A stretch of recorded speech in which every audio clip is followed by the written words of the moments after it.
Ozai was one of the greatest, if not the greatest Firelord that ruled during the 100-Year War. Such authority needed a fierce and powerful leader, and that is who Ozai was. Apart from Avatar Aang, very few people had the power to take him down. And in today's episode, we are going to find out who had the ability and skill to defeat the Firelord. First, there is Katara, the greatest waterbender there ever was. During her early years, Katara would not have been an equal of Ozai, but when we look at her more mature years, we find the bloodbending Katara, the healer Katara, the ocean master Katara, which means that Ozai's fire would have been easily extinguished with Katara's skills.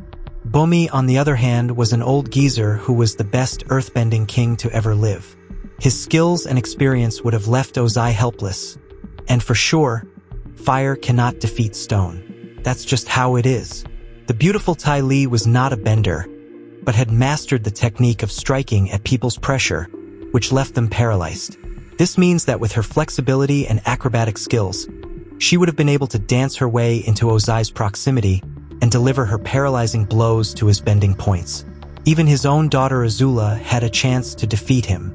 We saw this when Azula was chasing Team Avatar all across the world, and she was actually more feared than Ozai.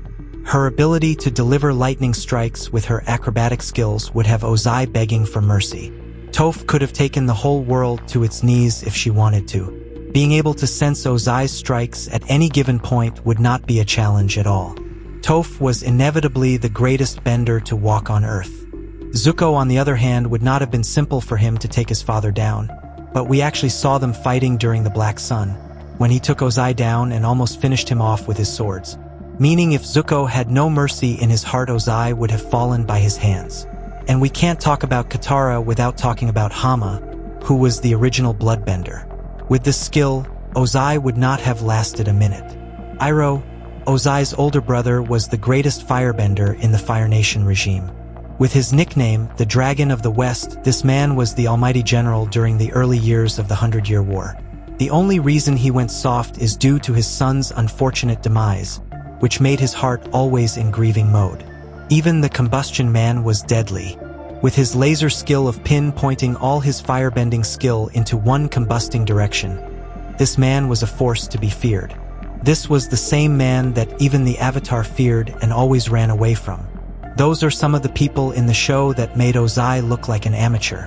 What do you think? Who else would have been an easy shot on the Firelord? Let me know down in the comments.